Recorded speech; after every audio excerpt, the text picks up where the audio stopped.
Dans cette quatrième séquence, je vais vous montrer quelques illustrations, c'est-à-dire des résultats de réactions obtenus par immunohistochimie et par hybridation in situ. Donc maintenant que vous connaissez un petit peu les procédés techniques, le but, le principe et le protocole qui va nous mener à un résultat, voilà donc vous aurez quelques résultats, quelques illustrations. Je commence par l'immunocytochimie.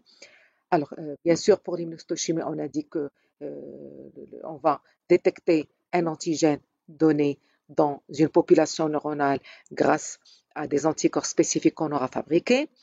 Donc, là, justement, il y a un langage à apprendre, il y a un vocabulaire à apprendre, un langage à adopter par rapport à une immunoréaction. Alors, par exemple, un neurone qui a réagi à des anticorps anti-X, c'est-à-dire c'est un neurone qui, bien entendu, contient l'antigène X. S'il n'y avait pas l'antigène, il n'y aurait pas de réaction antigène-anticorps. Donc forcément, c'est un neurone qui contient l'antigène X. Alors lorsque ce neurone contient l'antigène X et que, bien sûr, il a réagi aux anticorps, on va le qualifier de neurone X immunoréactif. Ou alors, on peut dire aussi neurone X immunopositif. Donc, mettons, j'ai utilisé des anticorps anti-sérotonine.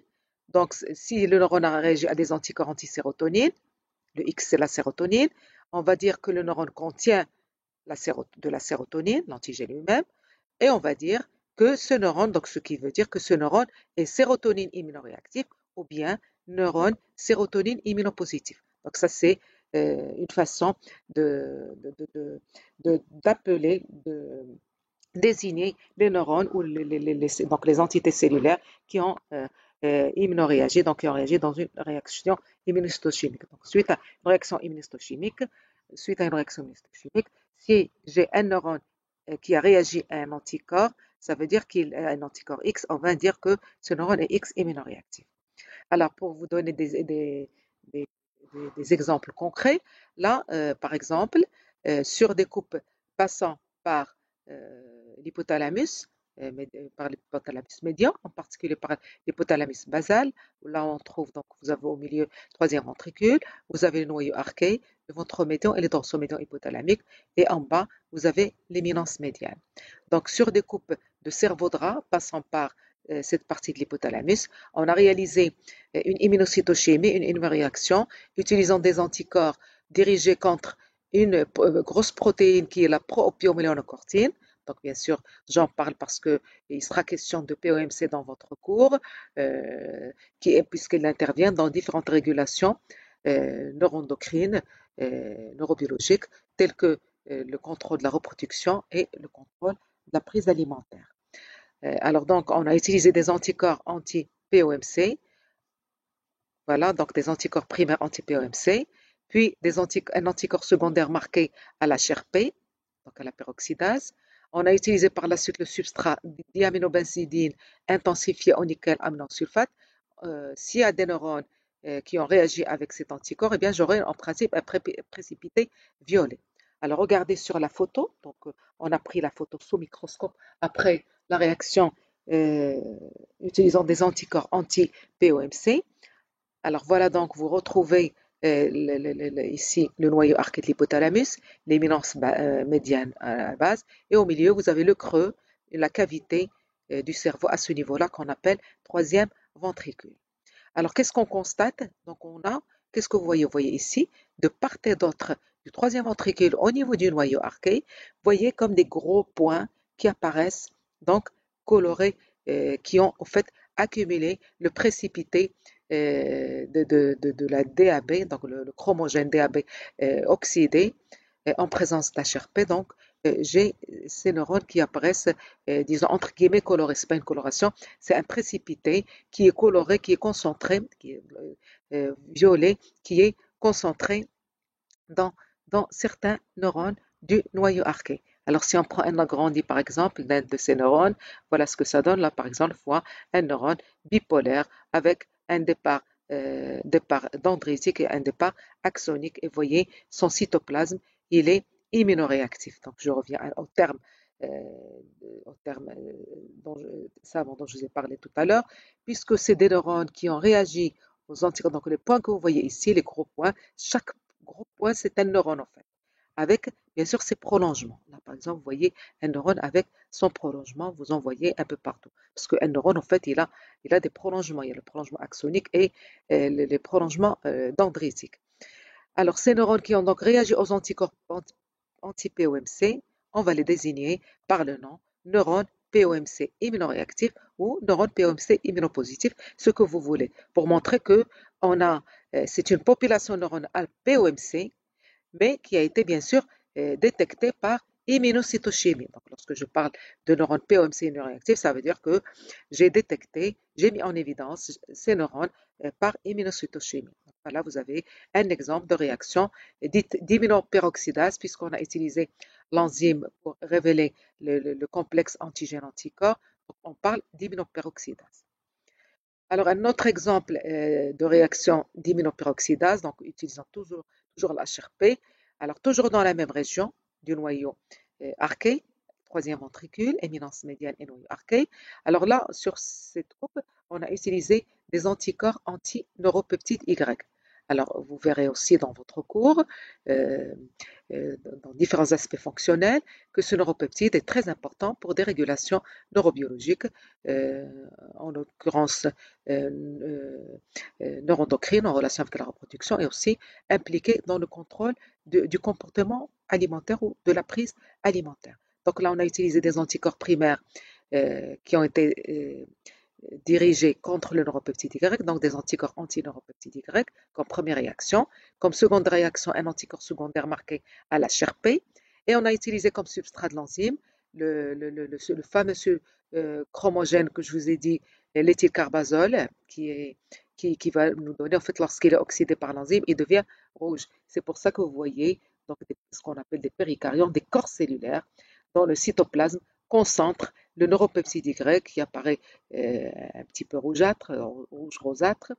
Et voilà, donc vous avez bien entendu les noyaux des neurones qui sont immunonégatifs, qui ne contiennent pas le peptide.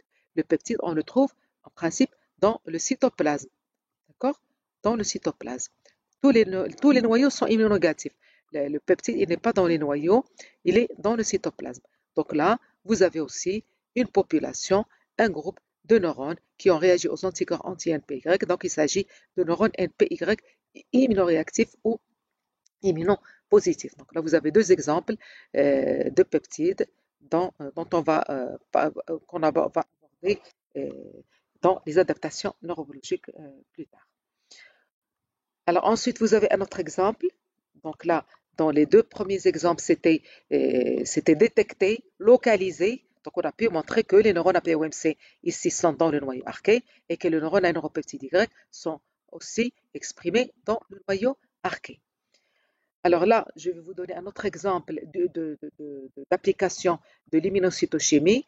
Elle a été vraiment d'un intérêt dans l'étude de ce qu'on appelle la plasticité liée à des facteurs de l'environnement. C'est-à-dire, la plasticité, vous allez voir que les systèmes chimiques, que les populations neuronales chimiquement définies par un peptide, par une neurohormone, par un neurotransmetteur, eh bien, ces populations neuronales peuvent voir leur expression en composés chimiques changer, varier en fonction des conditions environnementales. Alors ici, je prends comme exemple de facteur environnemental un stress. Alors là, on a étudié l'expression immunocytochimique d'un autre peptide, d'un facteur neuroendocrine dont on va parler dans la réponse au stress, qui est la CRH, corticotropin-releasing hormone, facteur de libération de l'hormone corticotrope. On a fait une immunocytochimie utilisant des anticorps anti-CRH au niveau d'un noyau hypothalamique qui est le noyau paraventriculaire. Et qu'est-ce qu'on a trouvé? On a trouvé effectivement qu'il y a des neurones CRH qui vous apparaissent ici, d'accord, au grossissement 100, qui vous apparaissent. Donc voilà, ça c'est des corps cellulaires qui sont CRH immunopositifs. Donc ça chez un animal contrôle qui n'a rien subi, ici en, en faible grossissement, ici en plus fort grossissement. Vous voyez dans le champ un certain nombre de neurones qui apparaissent CRH immunoréactifs dans le noyau paraventriculaire.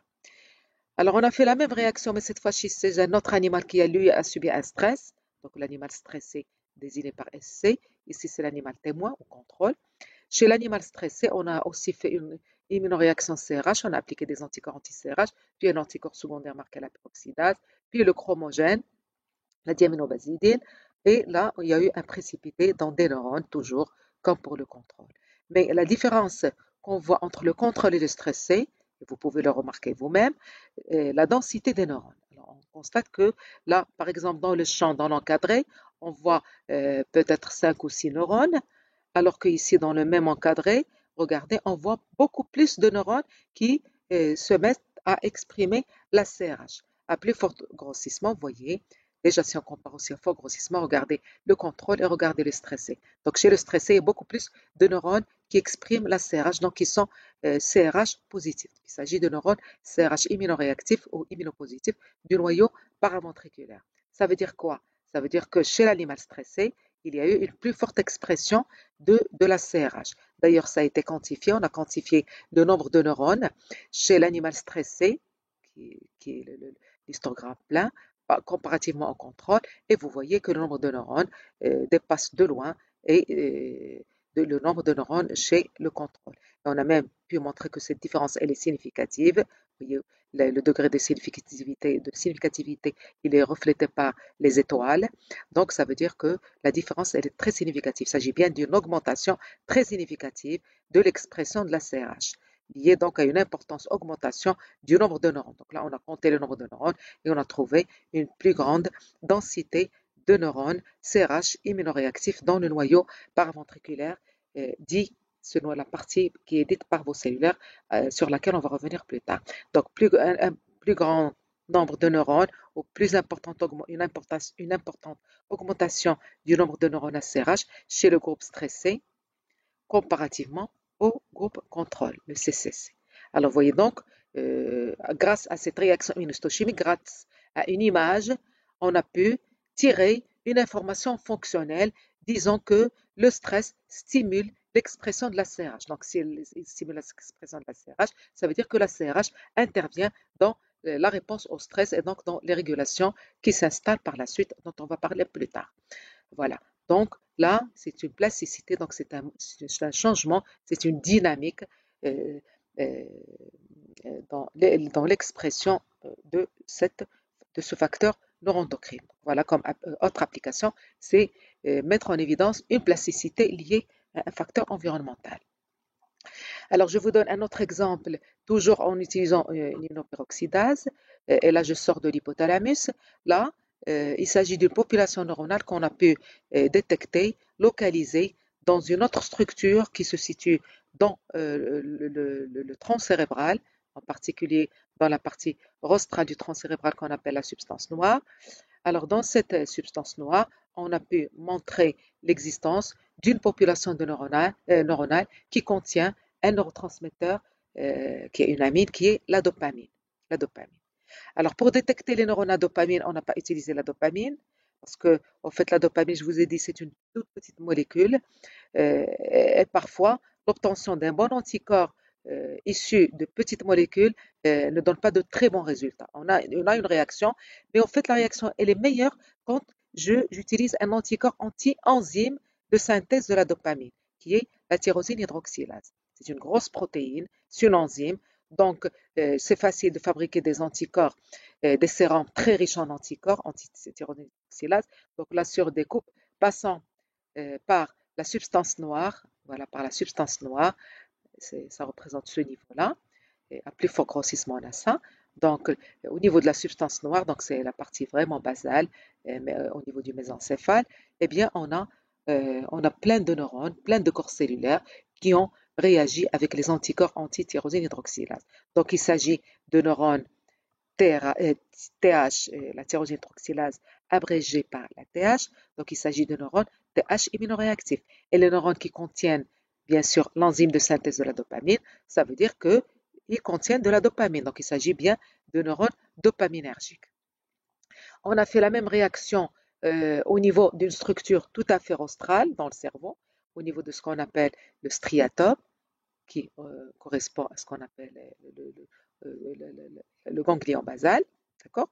Et qu'est-ce qu'on a trouvé? On a trouvé aussi une forte réaction tyrosine hydroxylase dans cette structure que vous voyez donc en coupe transversale passant par ce niveau-là. Vous voyez qu'il y a une forte réaction immunohistochimique tyrosine hydroxylase qui apparaît dans cette partie qu'on appelle le striatum. Alors, mais seulement cette partie, ça n'est pas des corps cellulaires, c'est des terminaisons. C'est des terminaisons dopaminergiques donc, qui concentrent la tyrosine hydroxylase. Alors, après, on s'est posé la question, d'où viennent ces terminaisons à dopamine? Bien sûr, une terminaison nerveuse, elle provient d'un corps cellulaire. Et comme on a pu montrer qu'il y a des neurones, des corps cellulaires dans la substance noire, on s'est dit peut-être que ces terminaisons dopaminergiques proviennent de ces corps cellulaires dopaminergiques de la substance noire. Alors, c'est ce qui a été démontré pharmacologiquement. Donc, en injectant une drogue, une substance pharmacologique, le 6-OHDA, qui en fait détruit les neurones à dopamine. Donc, on l'a injecté, regardez, dans une partie, d'un côté, dans la substance noire droite, d'accord? On peut même l'injecter par voie ventriculaire.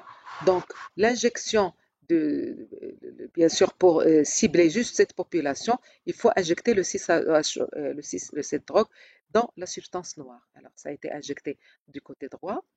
Après, on a fait une immunohistochimie chez cet animal. Alors, bien sûr, chez le contrôle, j'ai une réaction ici et j'ai une réaction là, mais je ne sais pas si il s'agit du même neurone dopaminergique. Le corps cellulaire est là et le prolongement est là. Donc, on a fait une lésion chimique de ces neurones à dopamine du côté droit et on a fait après une immunohistochimie, une réaction immunohistochimique utilisant des anticorps anti-tyrosine hydroxylase comme ici. Alors, qu'est-ce qu'on constate? Donc, du côté où on n'a pas administré le 6-OHDA, les neurones à dopamine, les corps cellulaires à dopamine sont bien réactifs du côté gauche de la substance noire. Par contre, du côté où on les a détruits pharmacologiquement, ils ne sont plus réactifs. On a regardé chez le même animal et au niveau plus loin. Donc, la substance noire, c'est là, derrière, et puis le striatum, c'est là. Donc, en faisant une histochimie passant par le striatum à ce niveau-là, alors regardez, bien sûr, là, il y a des corps cellulaires, on a une densité de terminaison dopaminergique ici. Par contre, du côté où on avait détruit les corps cellulaires à dopamine, on ne retrouve plus d'innervation dopaminergique au niveau du striatum. Donc, ça prouve que les neurones à dopamine de la substance noire projettent bel et bien dans cette structure rostrale qui est le striatum.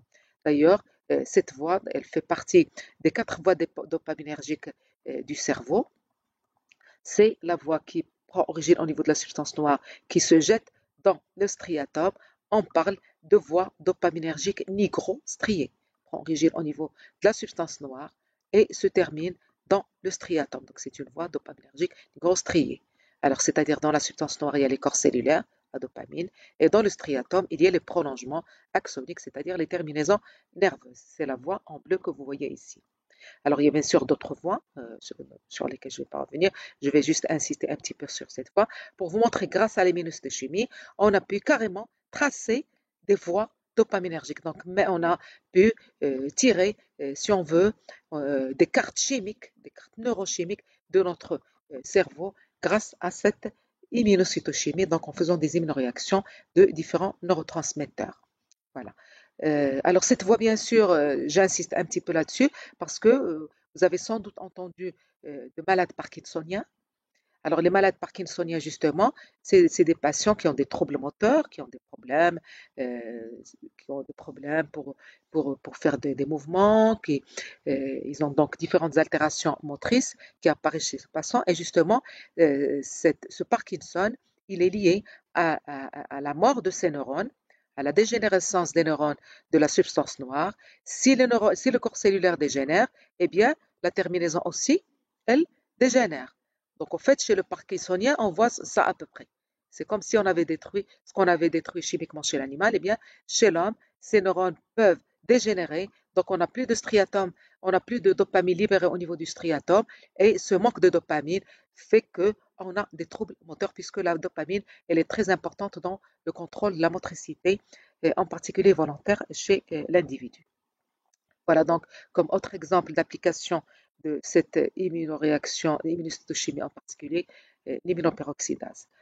Alors, toujours avec une immunoperoxydase, donc avec l'enzyme, là, je vous montre une vertu clinique de l'immunocytochimie, puisque grâce à l'immunocytochimie, on a pu démontrer que chez les malades d'Alzheimer, il y a accumulation, donc les malades d'Alzheimer, la maladie d'Alzheimer, c'est une maladie neurodégénérative dans laquelle les neurones du cerveau dégénèrent, donc il y a une dégénérescence plus ou moins avancée en fonction de l'âge de l'individu. Donc, en fait, on parle de maladie de l'âge. Cette maladie d'Alzheimer, on a pu démontrer en fait qu'elle est liée à l'accumulation d'une protéine dans le cerveau qu'on appelle la protéine bêta-amyloïde et son accumulation forme des plaques et ces plaques, on les appelle les plaques séniles. Donc, grâce justement à l'immunohistochimie, utilisant des anticorps anti cette protéine, anti-bêta-amyloïde, donc, on a appliqué bien sûr sur des coupes de cerveau humain, c'est des coupes des bouts de cerveau, de cortex cérébral par exemple. Eh bien, c'est des bouts de coupes de cerveau qui ont été obtenus après la mort de l'individu, ce qu'on appelle des coupes post-mortem, après la mort du patient. Et on a fait une immunohistochimie utilisant des anticorps antiprotéines bêta-amyloïdes, suivie d'une seconde réaction anticorps secondaire marquée à l'HRP et du substrat DAB de l'HRP. Voilà ce qu'on voit. On arrive à détecter, à découvrir, vous voyez, des plaques, donc des plaques qui concentrent cette protéine. Alors on peut les voir ici, ces dépôts en couleur, donc de nombreux dépôts pour montrer que c'est vraiment de la diaminobenzidine, le chromogène de l'HRP qui donne, en présence de l'HRP, donne un précipité marron, c'est ce que vous voyez, disons, marqué par des flèches vertes. Et vous voyez donc des plaques, une concentration de cette protéine A-bêta dans des espaces dans le parenchyme nerveux. Et en fait, ces plaques, ils prennent la place de neurones qui ont dégénéré. Donc, plus on avance, plus ces plaques séniles prennent de la place et les neurones vont dégénérer au fur et à mesure. Vous voyez, là, c'est une vertu clinique de cette immunohistochimie. Alors, on avait parlé d'immunomarquage multiple, par exemple la double immunohistochimie, et on a dit que les marquages multiples ont pour objectif disons, d'étudier la relation spatiale entre deux antigènes, voire plus. C'est-à-dire pouvoir démontrer si plus d'un antigène, si deux ou trois ou plus, co-localisent, c'est-à-dire qu'ils sont co-exprimés dans la même cellule. Alors, ces immunomarquages multiples, on avait parlé de trois procédés pour les réaliser. Le premier procédé, c'est sur des coupes serrées, c'est-à-dire des coupes successives qu'on a coupées successivement, des coupes très fines de l'ordre de quelques microns, de l'ordre de 2-3 microns. Alors, sur chaque coupe successive, donc on traite avec un anticorps différent. Alors, par exemple, ici, toujours dans le noyau arqué de l'hypothalamus, on a fait sur ce niveau de coupe, on a fait une réaction utilisant des anticorps anti-tyrosine hydroxylase, l'enzyme de synthèse de dopamine. Vous voyez qu'il y a de la dopamine aussi dans le noyau arqué. Sur la coupe successive, on a appliqué des anticorps anti-neurotensine. Et sur la troisième coupe, on a appliqué des anticorps anti-encéphaline. Et chaque fois, j'utilise un anticorps secondaire couplé à un révélateur qui est une molécule fluorescente. Là, on a utilisé un fluorochrome bleu, là, un fluorochrome vert et là, un fluorochrome jaune. Alors, donc, bien sûr, pour chaque réaction, on prend une photo et après, on compare les photos. Qu'est-ce qu'on constate? Alors, regardez, je vais prendre deux cas de cellules qui sont bien visibles. Alors, regardez ici un corps cellulaire. Il a réagi aux anticorps anti-thyroxylase.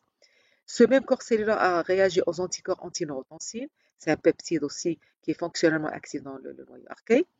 Le même neurone, toujours le même corps cellulaire, a réagi aux anticorps anti-encéphaline, un autre peptide qui est aussi fonctionnel dans le noyau archaïque. Donc, vous voyez que le même corps cellulaire peut exprimer plus d'un neurotransmetteur, plus d'un composé chimique. Il exprime à la fois la tyrosine hydroxylase, il exprime la neurotensine et l'encéphaline. Donc, vous voyez que le fonctionnement de ce corps cellulaire doit être complexe puisqu'il y a plusieurs composés chimiques qui sont colocalisés, qui sont co-exprimés dans le même corps cellulaire. Et bien entendu, certainement, cette colocalisation, elle est liée à une interaction fonctionnelle précise. Je donne un deuxième exemple pour le deuxième procédé. J'avais parlé de second procédé, c'est une double immunohistochimie sur une même coupe. Donc, je fais une double réaction sur une même coupe. Donc, je peux soit traiter avec un premier anticorps que je révèle, puis avec le deuxième anticorps et j'observe sous microscope, ou alors pardon, je peux traiter la coupe avec un cocktail d'anticorps, d'accord? Par exemple, là, on a utilisé des anticorps primaires anti-EM66, c'est un peptide aussi actif dans le noyau paraventriculaire hypothalamique. Euh, et on a utilisé un anticorps anti-TRH, donc le facteur thyréotrope de l'axe thyréotrope, dont vous avez sans doute entendu parler déjà. Eh bien, on a pu montrer donc que suite à une double réaction sur une même coupe, alors vous voyez le même corps cellulaire, vous reconnaissez sa morphologie, sa morphométrie, le même corps cellulaire a réagi aux anticorps anti-OM66, donc révélés par un fluorochrome rouge, et il a aussi réagi aux anticorps anti-TRH révélés par un fluorochrome vert.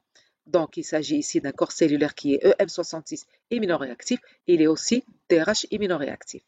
Lorsque je superpose en microscopie confocale les deux images de cette réaction et de cette réaction, voilà ce que ça donne. Donc, j'obtiens ce qu'on appelle une vue merge. Donc, la vue merge, c'est-à-dire je mélange les deux et la superposition des deux me donne une couleur orange. Ça veut dire que le corps cellulaire co-exprime les deux peptides. Alors ici, vous voyez aussi une réaction en bleu. Là, on a utilisé un autre marqueur. C'est un marqueur qui marque les noyaux cellulaires. Donc, voilà donc pour un exemple de colocalisation de deux peptides dans le même corps cellulaire au niveau du noyau paraventriculaire, détecté donc par double histochimie sur la même coupe. Alors, le troisième exemple, le dernier exemple concerne une double immunohistochimie avec procédure d'élution. Donc, le troisième procédé dont j'ai parlé, c'est l'immunohistochimie avec procédure d'élution. C'est-à-dire quoi? C'est-à-dire je fais une première réaction immunohistochimique avec un anticorps. Ici, on l'a fait avec la vasopressine et c'est une coupe qui passe par le noyau paraventriculaire, par vos cellulaires. Donc, on a fait une première réaction, on a pris la photo. Et bien sûr, on a utilisé le chromogène chloronaphthol pour pouvoir éluer et effacer cette première réaction. Donc, après la prise de photo, on a passé la coupe dans l'alcool. Ça a enlevé cette réaction. Et on a appliqué un deuxième anticorps anti-CRH. Et on a fait notre réaction. Et voilà, on a pris la photo. Donc, après, on va comparer les deux photos. Alors, bien sûr, si on regarde de près les corps cellulaires qui sont marqués par la vasopressine et par la CRH, on peut voir qu'il y a quelques corps cellulaires qui sont pointés en jaune. Ces mêmes corps cellulaires qui ont réagi, qui sont vasopressines immunoréactifs, eh bien, ils sont aussi CRH immunopositifs. Regardez ce corps cellulaire. Il a réagi à la vasopressine, il contient de la vasopressine et il contient aussi de la CRH. Donc, il y a bien une colocalisation vasopressine-CRH dans des neurones du noyau paraventriculaire parvocellulaire. Voilà, donc colocalisation. Et bien entendu, on verra par la suite sur le plan fonctionnel, parce que je vous ai dit, à partir d'une image, donc d'un aperçu morphologique, je tire une information fonctionnelle. J'ai une coexpression. Bien sûr, si les deux sont dans le même corps cellulaire, c'est pour une interaction fonctionnelle. Et vous allez voir, ça a été démontré par la suite, on en reparlera plus tard. Alors, je passe à l'hybridation in situ pour vous montrer quelques illustrations et ça vous fait aussi une révision, de la procédure ou du protocole d'hybridation in situ. Alors, comme vous pouvez le voir ici, donc on avait parlé pour le protocole d'hybridation in situ. On peut faire, bien sûr, l'hybridation in situ, ça permet de détecter des transcrits pour tout ce qui est étude de l'expression, des phénomènes d'expression génique, eh bien, je peux euh, utiliser, j'ai besoin de charge, je suis en train de charger l'ordinateur, voilà. Euh, alors, donc, pour l'hybridation in situ, on a dit que ça permet de détecter des acides nucléiques. Et généralement, pour tout ce qui est étude des régulations, on s'intéresse à la détection des ARN messagers, des transcrits. Ou alors, on peut carrément détecter aussi de l'ADN. Donc, pour tout ce qui est régulation, normalement, on localise des ARN messagers. Donc, on a dit que pour réaliser une hybridation in situ, il faut préparer la sonde qui est marquée. Alors, pour pouvoir, qui est marquée, donc soit je peux la marquer par un isotope radioactif ou par un marqueur froid. Là, vous avez des exemples de marquage, avec un isotope radioactif. Donc là, on a utilisé plutôt, une hybridation in situ utilisant une sonde chaude marquée radioactive. Alors bien sûr, on a dit que lorsque j'utilise une sonde chaude, la technique que je vais utiliser pour révéler les hybrides radioactifs, c'est la technique d'autoradiographie. J'utilise soit la macro-autographie, soit la macro-autoradiographie, c'est une hybridation in situ détectée sur film, ou alors la micro-autoradiographie que vous verrez plus tard. Alors là, voilà, donc on a dit que la macro-autoradiographie, c'est une révélation qui se fait sur film photo. Et vous voyez, donc on voit le signal d'hybridation, il apparaît sous forme d'une densité de noir. Donc en fait, c'est des coupes collées à des lames qu'on a mis au contact de film dans le noir. Et après exposition, voilà, on révèle les films et on voit des densités de noir qui peuvent apparaître, donc qui reflètent la présence des hybrides radioactifs dans le niveau de coupe.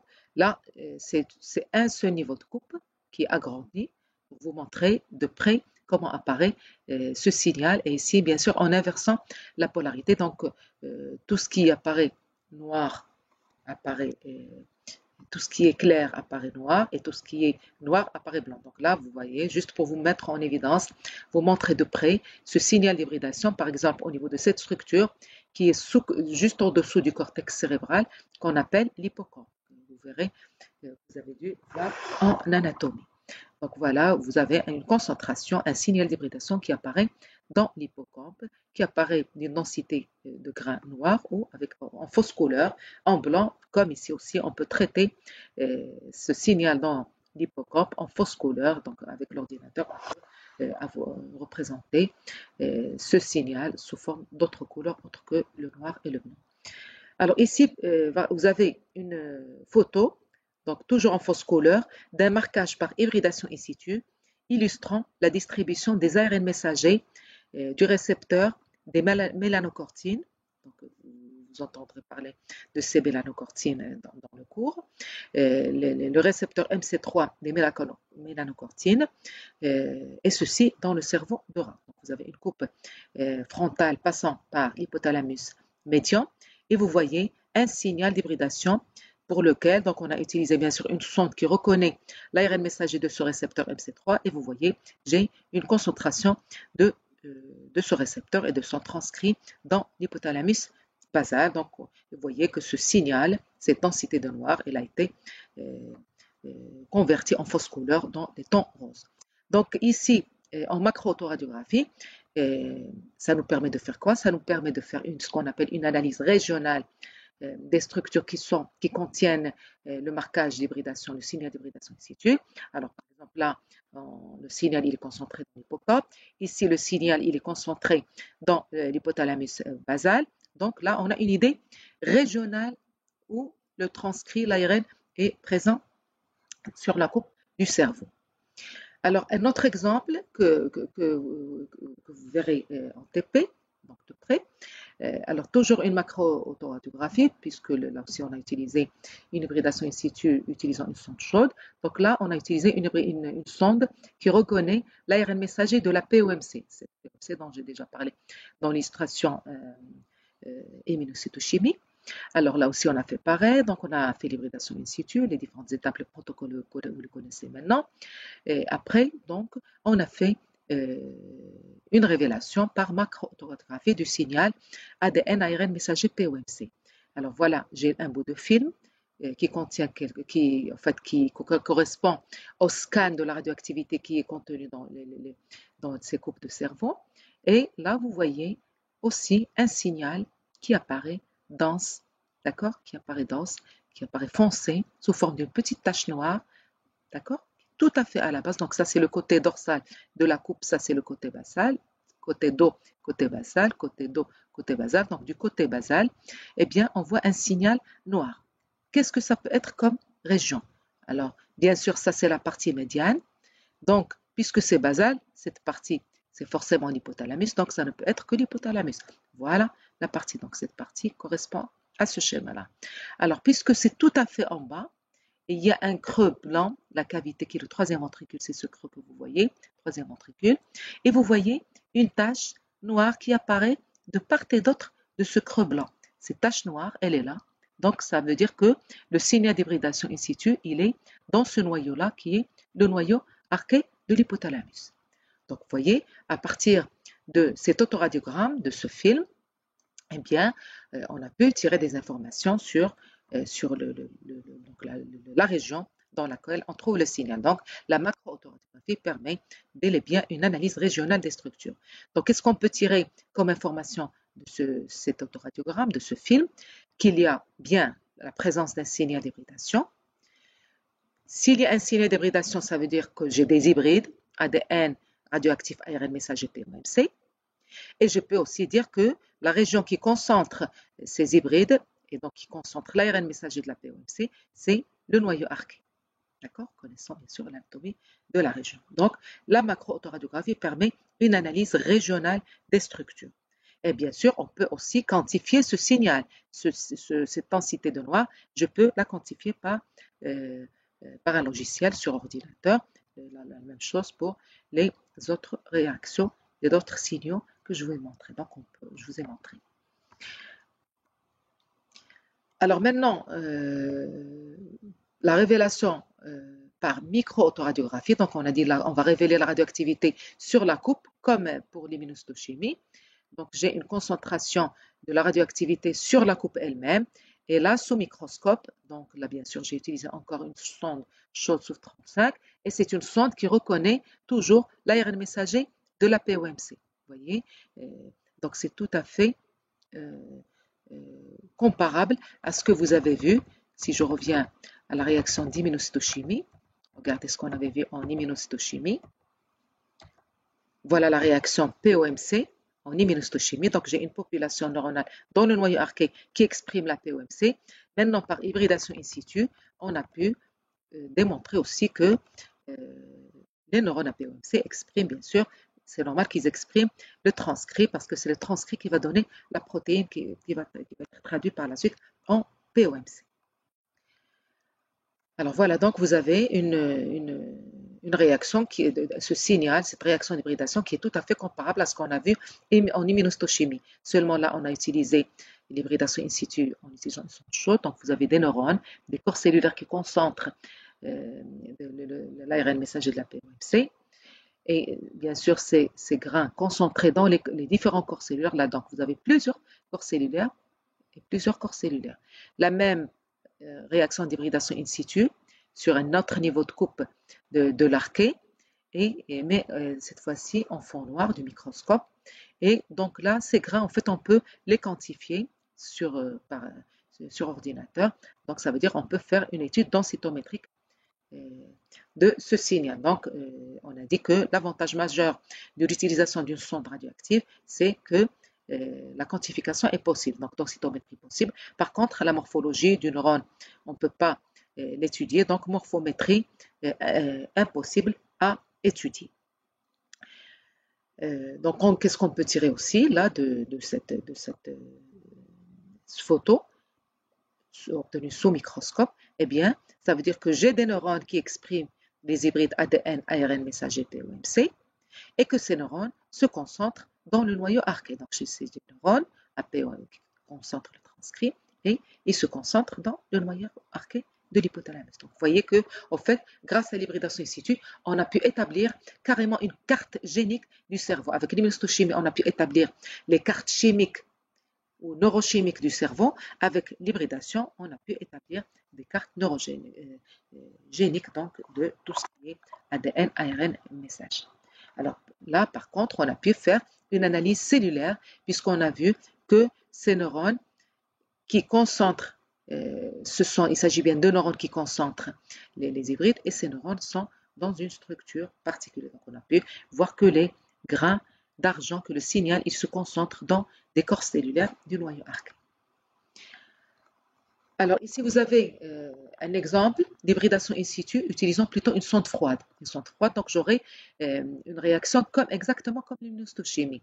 Donc là on a par exemple détecté par hybridation in situ l'ARN messager de la vasopressine dans le noyau paraventriculaire en utilisant une sonde biotinylée comme la procédure avidine-biotine pour l'immunohistochimique. Donc on a détecté par la suite de la même manière. Et vous voyez, on a un précipité violet concentré dans le cytoplasme de la cellule avec un noyau qui ne concentre pas l'ARN messager de la vasopressine. Voilà. Donc là, vous voyez par contre, avec une sonde froide, on peut voir la morphologie du neurone. Donc là, par exemple, on a un corps cellulaire qui est rond. Ici, un corps cellulaire plus ou moins pyramidal. Et puis là, un neurone bipolaire avec deux pôles, un pôle dendritique et un pôle axonique. D'accord? Donc, cette photo, en fait, ces neurones, ils se localisent dans le noyau paraventriculaire qui se situe ici, dans l'hypothalamus tout à fait antérieur. Donc, en utilisant une hybridation in situ avec sonde froide, là, la morphologie est possible à étudier, donc morphométrie possible. Par contre, on ne peut pas quantifier ce précipité qui est concentré dans le cytoplasme. Alors, encore analyse cellulaire par micro-autoradiographie. Alors, pareil, comme pour l'immunohistochimie, on peut aussi faire des marquages multiples en associant deux hybridations in situ, par exemple. Alors là, par exemple, on a fait une double hybridation in situ, utilisant une sonde chaude et une sonde froide, pour détecter simultanément deux ARN messagers dans la structure dont je vous ai parlé tout à l'heure, le striatum. Donc, on a réalisé une coupe passant par le striatum et on a fait deux hybridations in situ. Une première hybridation in situ utilisant une sonde qui reconnaît l'ARN messager des encéphalines, c'est la sonde froide, et dont le précipité apparaît violet. Voilà, c'est le violet. Et on a fait une deuxième hybridation in situ utilisant une sonde, cette fois-ci chaude, détectant l'ARN messager d'un récepteur de la dopamine, qui est le récepteur D2, et qui apparaît sous forme de grains noirs. Donc ça veut dire quoi? Qu'est-ce qu'on voit? On voit en fait une superposition des deux signaux, des deux marquages. L'ARN messager des encéphalines, de violet, et par-dessus, les points, c'est le récepteur de la dopamine. Alors vous voyez que là, c'est à partir d'une photo, donc une vue morphologique d'une coupe de striatum, on a pu tirer une information. D'accord? Et cette information, en fait, elle va donner une information fonctionnelle. Ça veut dire quoi? Donc, si vous vous rappelez bien, j'ai parlé tout à l'heure dans l'immunohistochimie, on a vu les neurones à dopamine qui prennent dans les corps cellulaires se situent dans la substance noire. Ces neurones à dopamine projettent leur axone vers le striatum. Et vous avez vu par immunohistochimie, on a pu montrer que cette voie, elle existe, c'est-à-dire la voie nigro-striée. Alors maintenant, au niveau du striatum, qu'est-ce qu'on a pu montrer? On a pu montrer dans les neurones du striatum, dans les corps cellulaires du striatum, il y a de l'encéphaline ou le transcrit de l'encéphaline. S'il est le transcrit, ça veut dire qu'il y a le peptide lui-même, l'encéphaline. Dans ces mêmes corps cellulaires, on a pu montrer qu'il y a le récepteur de la dopamine type D2. Voilà, donc ça veut dire que ces corps cellulaires portent le récepteur D2.